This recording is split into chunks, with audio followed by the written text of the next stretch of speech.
Em nome do Pai que me criou, em nome do Filho que me resgatou, em nome do Espírito Santo que me santificou, divina vontade, reina na minha vontade. Ó minha mãe, eu te amo e tu me amas, dá-me um gole da vontade divina para minha alma. Abençoa-me, Mãe, para que eu possa fazer todas as minhas ações diante de vossos olhos maternais. Eu não sou nada, Deus é tudo, Pai, eu te amo. Suprema Majestade, eu venho em sua divina vontade, em nome de todos, do primeiro ao último homem que existirá na terra, para dar a ti as homenagens que tens direito, as adorações, os louvores, o amor que cada criatura lhe deve, as ações de graça e fazer todas as reparações por todos e por cada pecado. Vem, Senhor, na tua divina vontade, dou-te a minha vontade humana por meio do Imaculado Coração de Maria, que possui todos os dons e os frutos da divina vontade. Dá-me a tua divina vontade, vem, divina vontade, nesta ação que eu estou a fazer e em todas as ações que farei durante este dia. Amém, Fiat. Vinde, Espírito Santo, vinde por meio da poderosa intercessão do Imaculado Coração de Maria, vossa amadíssima esposa e nossa mãe. Vinde, Espírito Santo, vinde por meio da poderosa intercessão do Imaculado Coração de Maria, vossa amadíssima esposa e nossa mãe. Vinde, Espírito Santo, vinde por meio da poderosa intercessão do Imaculado Coração de Maria, vossa amadíssima esposa e nossa mãe. Amém, Fiat. Meditação e partilha do Livro do Céu, da serva de Deus, Luísa Picarreta, 15 de junho de 1903. Quem se serve dos sentidos para glorificar a nosso Senhor, conserva em si a sua obra criadora. Encontrando-me no meu estado habitual, meu adorável Jesus, não sei como, via-o dentro do meu olho. Então eu me admirei e ele me disse: minha filha, quem se serve dos sentidos para me ofender, deforma em si a minha imagem. Por isso o pecado dá morte à alma, não porque verdadeiramente morra, mas porque dá a morte a tudo que é divino. Então aqui é muito sério o que Jesus diz dos sentidos, né? Eu li na vida íntima, né, de Jesus, em que ele diz a respeito desse sentido, né, dos olhos, que é o pior de todos, né? Em que só por uma graça, um milagre dele mesmo, né, para a pessoa, né, se livrar disso. Bem como também a língua, né, que vai dizer nas escrituras, né, os olhos não se cansam de ver e a língua não se cansa, né, de falar, né, o quanto coça também, né, os ouvidos a querer escutar, né, coisas que não deve. Então é tudo um conjunto, né, que, como ele diz aqui, né, quando se dá livre curso à vontade humana, né, a, a esses sentidos, né, dá-se morte a tudo que é divino, né? Ou seja, não se vive mais a santidade, né, nem mesmo a santidade, né, das virtudes, mas se entrega, né, às paixões e vícios, dando morte ao que é santo, ao que é puro, ao que é divino, dando entrada, né, às imundícies. É como vai dizer também na hora da paixão que eu acabei de ler, né, do momento em que Jesus é jogado no Vale do Cedron, na corrente do Cedron, que é o rio onde corria, né, todo o esgoto da cidade, né, e Jesus se deixou ser lançado lá para reparar, né, fazendo assim a imagem do pecador, da criatura humana em pecado. Até eu tenho a mão aqui, vou pegar o trecho que ele diz, né? Que Luísa narra, né? Mas, ó meu Jesus, já nos encontramos na torrente do Cedron e os desleais judeus se preparam para lançar-te, fazer-te bater contra uma rocha ali existente com tanta força, a ponto de derramar o teu preciosíssimo sangue pela boca, marcando aquela rocha, né? Os corações duros, né? Depois, puxando-te, conduzem-te até o fundo daquelas águas nojentas, até o fundo daquele coração, né? Que vai dizer onde está teu tesouro, aí está o teu coração. Ou seja, imerso naquilo que é pecaminoso, que é desonroso, para Deus. Então, arrastando ele até aquelas águas nojentas, de modo que elas te entram nos ouvidos, na boca e no teu nariz. Ó amor inigualável, ficas inundado e quase encoberto por aquelas águas podres, repugnantes e frias. Tal é o estado lamentável das criaturas quando cometem um pecado. Ficam cobertas por um manto de sujeira que faz nojo ao céu e a quem as vê, atraindo assim os raios da justiça divina. Vai dizer, ó vida da minha vida, pode existir um amor maior? Para nos tirar este manto de imundície, tu permites que os inimigos te lancem nesta torrente? Sofres tudo para reparar os sacrilégios e a insensibilidade das almas que te recebem de forma sacrílega e te forçam mais do que a torrente para fazer com que entres em seus corações e sintas toda a repugnância delas. São os que comungam, em estado de pecado, e o faz padecer, é um sofrimento ainda pior do que aquilo que ele padeceu lá no Vale do Cedron. Jesus se submeteu, a tudo, pensou em tudo e reparou por tudo, que a criatura humana haveria de fazer ainda, e nos chama hoje a viver essa santidade, a tê-lo, a ser, para ele os olhos, a boca, o ouvido, a estar os nossos sentidos à disposição dele, a repararmos por nós e pelos outros, pelos erros passados e pela conduta que os irmãos têm. A darmos a ele toda a glória, toda a honra, toda a correspondência de amor. Tu permites ainda que estas águas penetrem até tuas entranhas, tanto que os inimigos, temendo a tua morte por afogamento e para reservar-te maiores tormentos, tiram-te para fora. Mas suscitas tanto nojo que eles mesmos sentem repugnância ao te tocar. Aqueles próprios têm nojo de tocar em Jesus, tão sujo, tão imundo ele se encontra. Como disse, era um rio que corria todo o esgoto sanitário da cidade. E o que é a pessoa em pecado mortal? Obstinada a satisfazer os seus sentidos, pecaminosos. É esta a condição, em que a alma se encontra. Se pudéssemos ver, o quão horrível é o pecado, teríamos horror ao mínimo, de ofensa, de ato pecaminoso. Tamanho repulsível é a condição. E como Jesus disse também, essa alma atrai sobre si, os raios da justiça. Os raios da justiça divina. Então vejamos, vemos aqui quanto sofrimento, quão terrível, o dar vida a um olhar, inconveniente, um comentário, um falar da vida do outro, o querer ouvir alguma coisa, que não nos convém, que não edifica, não santifica, não tem nenhum proveito. Então, ao darmos vida aos anseios dos nossos sentidos, ao não mortificar os nossos sentidos, damos livre curso à nossa vontade humana, assim dando morte a tudo que é divino. Barramos a divina vontade, o desenvolvimento na divina vontade, não formando o vazio para que Jesus venha habitar em nós. Não se dá, pelo contrário. Desfiguramos a imagem dele em nós.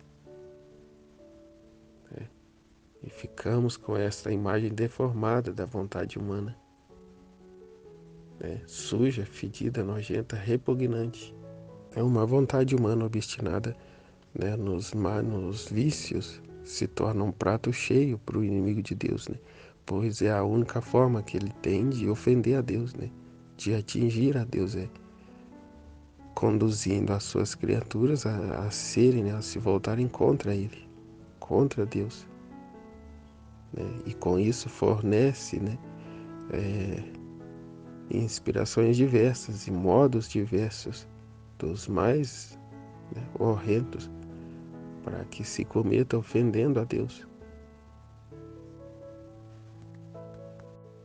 É onde o que diz, né, da vontade humana ser a chave do inferno, e justamente, né, vai se adentrando cada vez mais, né, e assim distanciando cada vez mais de Deus.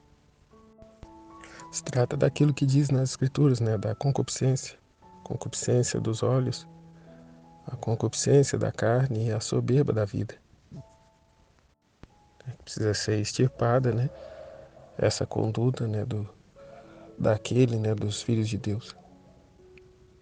É mortificar totalmente isso e viver a pureza dos olhos, né, a pureza em todo o nosso agir,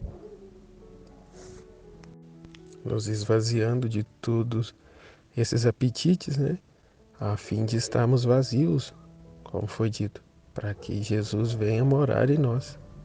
E vai continuar aqui o trecho: se pelo contrário se serve dos sentidos para me glorificar, né, diz Jesus, para glorificar a Deus, posso dizer: Tu és o meu olho, o meu ouvido, a minha boca, as minhas mãos e os meus pés. Quão honroso, né? Se torna a criatura humana, né, nesta via, né, de modo a ser os olhos, os ouvidos, a boca, as mãos e os pés de Jesus, né? E com isto conserva em si a minha obra criadora. E se, ao glorificar-me, acrescenta o sofrer, o satisfazer, o reparar por outros, conserva em si a minha obra redentora, e aperfeiçoando em si estas minhas obras, ressurge a minha obra santificadora, santificando tudo e conservando na própria alma, porque de tudo quanto fiz na obra criadora, redentora e santificadora, transfundi na alma uma participação do meu mesmo obrar, mas tudo está em si a alma corresponder à minha obra. Somos essa extensão de Deus, né, na Terra, uma continuidade à vida de Jesus. Ou melhor, né, Jesus vem em nós dar continuidade ao seu trabalho, à sua missão, né, ao seu projeto, ao projeto divino de Deus, que é, né, a criação, a redenção e agora, né, por fim, a santificação, né, da criatura humana, né, o retornar à ordem. E com o livro do céu ele nos dá esses conhecimentos a fim de que possamos ser esse quarto para ele, né, onde vamos nós trabalhar, né, com a sua divina vontade, e Jesus finalmente poder descansar, né? Ele não mais ter que fazer tudo sozinho, mas a criatura humana unida a ele, né, no propósito dele, né, na divina vontade dele. Tornarmos, né, esses autênticos filhos de Deus, né, sermos aquilo que fomos criados para ser, né, estarmos no posto, né, no local, né, destinados, né, a qual a divina vontade nos destinou a estar, né? E assim também, né, na nossa liberdade, né? Deus não se impõe, né, não impõe a vontade dele. É nós, por livre e espontânea vontade, que decidimos, né, dar a ele a nossa vontade e aderir à vontade dele, a viver a vontade dele. Seguirmos o fluxo, né? Permanecermos, retornarmos e permanecermos à ordem, a trilhar esse caminho, né, de santificação, né, nos mortificando, sofrendo junto com ele, unindo o nosso sofrimento ao dele, porque uma vez que viveu por toda a vida entregue, né, a satisfazer os seus sentidos, agora a mortificar isso, né, é uma dor esta que unida a dor de Jesus, a paixão de Jesus, né? É instrumento, né, de cura, de santificação, né, para si e a oferecer pelos outros, né, reparar pelos outros, né? Promove-se então a felicidade, né, a alegria no coração de Deus, a ele poder ver uma criatura semelhante a ele, a trilhar os passos dele, a Jesus a viver nele, de modo a essa criatura ser os olhos, como disse, né, os ouvidos, a boca, as mãos e os pés de Jesus. Então Jesus vive nela, né? É a vida na divina vontade, o retorno à ordem, né, cujo qual a satisfação dos sentidos já não é mais, né, voltada para o prazer pessoal, mas para a satisfação, a correspondência àquilo que é a vontade de Deus, né? Então, nos mortificamos, né?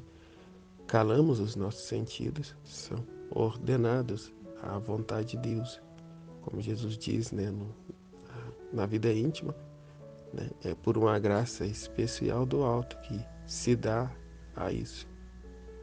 Então não é, por mais que a pessoa se esforce, não é com suas próprias forças, mas com a vontade, né? Com a força de Deus. Então, diante das ocasiões, situações, nos voltamos a Deus, né? Como Jesus fazia sempre, continuamente, né?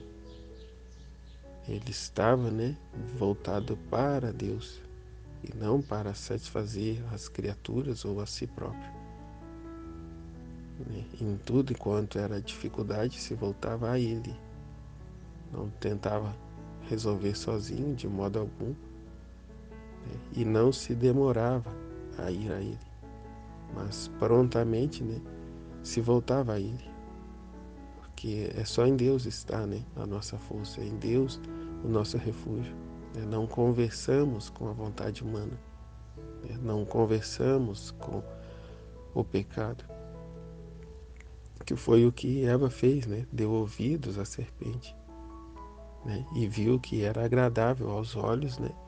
E gostoso, né, ao paladar, agradável ao paladar. E nesse diálogo, né, foi crescendo a curiosidade, né, e a intenção de acolher aquilo. É o que Jesus diz na palavra, né? As minhas ovelhas conhecem a minha voz. Então, ou seja, reconhecemos a voz de Deus, nos voltamos para Deus. Não ficamos dando atenção à vontade humana, né, à nossa vontade humana, que vai estar sempre aqui sugerindo coisas, né? E é bom que seja assim, para que lutemos continuamente, né? E permaneçamos humildes, né? Conscientes da necessidade que temos, né? Do auxílio, da graça de Deus, o quão dependentes somos dele, que é o menor passo, né? A menor distração, né? Estamos lá, né, a conversar com a vontade humana. Então é essa atenção contínua que precisamos ter, né, à divina vontade, né, à voz da divina vontade, ao que ela quer de nós. Não afastar dela, não esquecer dela um só instante, mas de modo a ela ser de fato a nossa vida, né, os batimentos do nosso coração, o nosso respiro, né, o ar que respiramos, tudo seja a divina vontade. Os nossos anseios, os nossos pensamentos estejam tudo, né, encerrados, né, como diz nesse cercadinho da divina vontade. E muito mais que isso, né? É sair desse raso. Perceba que lá atrás eu acabo entrando no equívoco, né? Que se há uma dor em renunciar a um apetite, uma vontade humana minha, é porque eu ainda existo, é porque eu ainda quero algo, né? Eu quero me satisfazer de alguma coisa. Portanto, a divina vontade está ainda suspensa, né? E não pode descer na minha alma, né? Na minha vida. Ou seja, é ainda a minha vida e não a vida divina. Então é preciso a gente fazer mesmo esse martírio, né, da vontade, né, despojar de verdade, né, e como um todo dela. Não querer nada para si, um, ainda que um alfinete, né? é dar, entregar tudo a Jesus. É não ficar fazendo planos, nem projetos, né? E tampouco ficar olhando para trás, né? Para as coisas que já foram. É fazer, né? Como já foi dito, esse martírio da atenção. É despojarmos de nós mesmos e dar, entregar toda a nossa atenção à divina vontade, aos escritos, às situações, de modo a não conversar com a nossa vontade humana, mas procurar saber o que Jesus está a dizer sobre isso ou aquilo que nos acontece. É sair de nós, né? É sair de nós mesmos. Então, assim, há uma diferença, né? Que eu entendi. Ser difícil renunciar tudo isso, colocar tudo isso em prática, tudo bem, né? Porque vivemos a vida, né, na nossa vontade humana. Mas dizer que é um sofrimento fazer isso, aí é outra história, né? O sofrimento vem quando você não quer largar uma coisa. Como foi dito, é fazer dessas situações uma chupeta, uma válvula de escape, né, como dizem. Nós não temos que ter válvula de escape, mas a fidelidade, né, o amor a Deus é crescer nesse amor a Ele. A viver desta forma eu me torno participante, né, com Deus na obra, na sua obra criadora, redentora e santificadora das criaturas. Ao mesmo tempo, né, é uma espada de dois gumes, né, de fato. Ao mesmo tempo que é a minha ruína, né, a vontade humana é a ruína, né, da alma, né, ao vivermos a santidade divina, a tudo isso que Jesus tem nos ensinado, tornamos participantes com Ele, né, na criação, redenção e santificação. Quando nos mortificamos, nos esvaziamos, né, dos apetites, né, da nossa vontade humana, para vivermos a vontade divina, é o querer dele em nós, é o agir dele, a vida dele em nós, né, a sua vida divina. E então, com ele, nele, ele em nós criamos, salvamos e santificamos, né, os demais. Como já disse no outro trecho, né, que por conta dos filhos da divina vontade, Deus sustenta, né, a terra. Por conta da necessidade da Luísa ter que se alimentar, mesmo não precisando, né, mesmo não parando, né, no estômago dela nada, pela necessidade dela é que Deus faz, né, vir também o alimento a toda a terra. Então, ou seja, os demais dependem dos filhos da divina vontade. Assim Deus fez tudo sempre, né? Somos dependentes uns dos outros, responsáveis pelos uns pelos outros. E ao termos o conhecimento dessas verdades, né, tanto mais ficamos, né? É aquilo que é dito, né? Jesus veio para dar a honra, né, a glória ao Pai, né? É o amor ao Pai e a salvação das almas. É a missão primordial, né, de Jesus. Dar a glória ao Pai e a salvação das almas. Bem como na criação, o Pai tudo fez pela criatura humana, né? Para a criatura humana. Né? Tudo deu a ela. Né? É certo que demos também tudo a Ele, né? Em correspondência ao amor dele. Ele que nos deu o seu Filho, Ele que nos dá agora a sua vida divina, né? Para que com ela possamos corresponder, né? ao alto grau, né? Da sua divindade, da sua santidade, que é o dar Deus a Deus, né? Que é dar a Deus o amor que é o próprio amor dele. Que nós, criaturas tão pequenas, tão miseráveis, não seríamos capazes. Mas por graça dele, né, ele nos dá, né, essa graça. Ele nos faz por graça aquilo que ele é por natureza, para honrarmos a ele, para santificarmos, né, para viver essa santidade. E para isso se dá, é preciso que nos esvaziemos de tudo, de todo o nosso ser, né? Que percamos de certa forma, até mesmo, né, a nossa identidade. É sermos essa folha branca, em branca, né, para que Jesus escreva, né, aquilo que Ele quer, que é a vontade divina dele. Amém, Fiat. Jesus, eu confio em vós, em nome do Pai, do Filho e do Espírito Santo. Amém.